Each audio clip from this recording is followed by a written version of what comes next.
और अब जब बांग्लादेश में चारों ओर अंधेरा छा गया है तो ढाका ने फिर एक बार दिल्ली को याद किया है। बांग्लादेश के ऊर्जा मंत्री इकबाल हसन महमूद ने भारतीय उच्चायुक्त से मुलाकात करके अतिरिक्त डीजल की गुहार भारत से लगा दी है ताकि बांग्लादेश में बिजली उत्पादन हो सके। भारत बांग्लादेश फ्रेंडशिप पाइपलाइन जो कि साल 2017 से दोनों देशों को जोड़ती है, अब बांग्लादेश के लिए लाइफलाइन बन गई। चाहते हैं, हम ये जरूर चाहते हैं कि बांग्लादेश की आवाम ने जिसको इलेक्ट किया है हम उसके साथ एंगेज हों, उसको पीछे की हिस्ट्री दिखाएं, उसको आगे की ज्योग्राफी दिखाएं और उसे Bangladesh development and Bangladesh first, Bangladesh prosperous होने के जो प्रोज एंड कॉन्स हैं वो अपने आप देख लें। तो दोस्तों मसला और मुद्दा ये है कि बांग्लादेश में पावर क्राइसिस जो है वो अब वहां पर ब्लैकआउट की स्टोरी रह गई है और ये एनर्जी सिक्योरिटी और इकोनॉमिक स्टेबिलिटी का सीरियस टेस्ट बन चुका है जो बांग्लादेश के सामने आज आकर वहां पर खड़ा हो गया है। आज बांग्लादेश में गैस शॉर्टेज और प्रोलॉन्ग्ड पावर कट की जो सिचुएशन है वो इतनी सीरियस बना दी है कि कुछ एरियाज में जो आउटेज है वो 10 से 12 घंटे तक पहुंच गया है। जब आपस में बातचीत होती है तो ये दिखाया जाता है कि हिस्टोरिकली हमने आपसे क्या लिया या क्या पाया। आपको एक बढ़िया सी बात बताता हूं, अभी लेटेस्ट पिछले 24 घंटे में बांग्लादेश ने इंडिया से क्या मांगा है, आप देखिएगा, बड़ा बढ़िया सा आपको सवाल दे रहा हूं। मांगा क्या है उन्होंने मांगा है कि हमें रॉयड कंट्रोल मेजर के आइटम्स चाहिए। वहां पर तवज्जो दें। आपकी 99.99% लोग तंग हैं। ठीक है, बात सिर्फ एक डंडे के जोर पर बैठे हो। जिस दिन डंडा टूटा, हमारे मुल्क का तो परचम है, उसका सब्ज रंग है, अक्सरियत का सफेद है, अकलियत का अकलियत का सफेद है। डंडा है ताकतवरों के हाथ में, वो परचम रख लें, वो डंडा आवाम के हाथ में।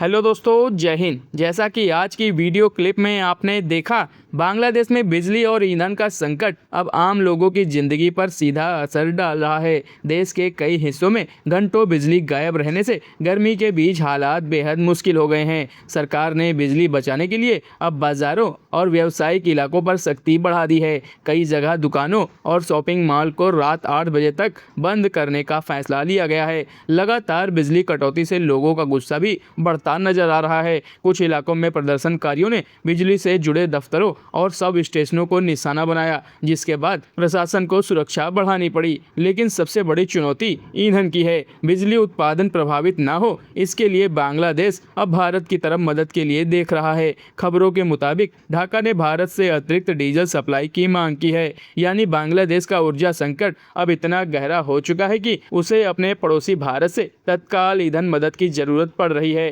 भारत का पड़ोसी बांग्लादेश इस वक्त बहुत बुरे हाल में है, जहां बिजली का संकट खड़ा हो गया है और हालात इतने ज्यादा बदतर हो चुके हैं कि बांग्लादेशी सरकार ने फरमान जारी कर दिया है कि रात के 8 बजते ही पूरे देश के मॉल्स और बाजारों को ताला लग जाना चाहिए।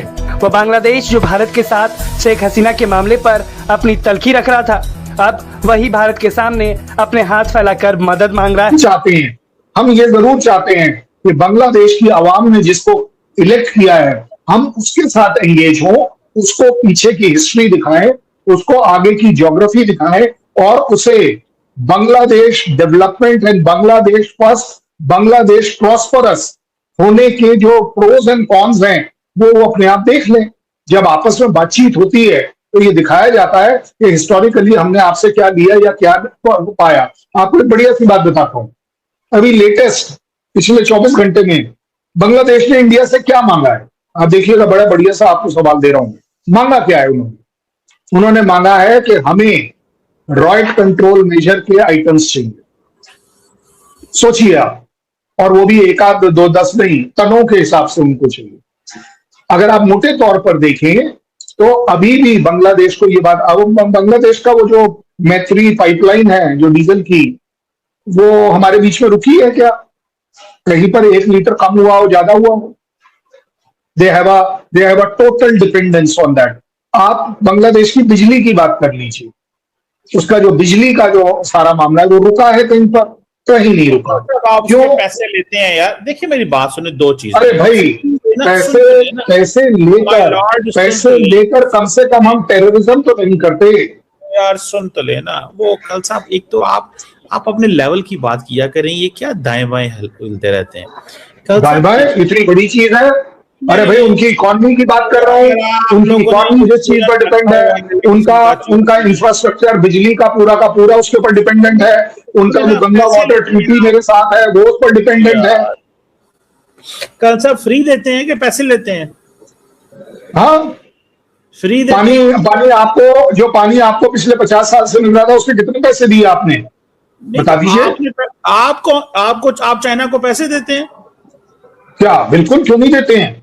किस चीज ट्रेड में इतना पैसा जो हम उन्हें दे रहे हैं, ट्रेड और चीजें 100 बिलियन भाई साहब, 100 बिलियन ट्रेड की बात चल रही है। ओ भाई, क्या नहीं दे रहे हो? कल साहब तुसी थोड़ा जा ना, ਤੁਹਾਨੂੰ आज तुसा लंच नहीं कीता। देखें, जो वो ट्रेड करते हैं वो एक और चीज है। आपने कहा पानी आपको दे रहे हैं, मैं उसमें आपसे बात कर रहा हूं।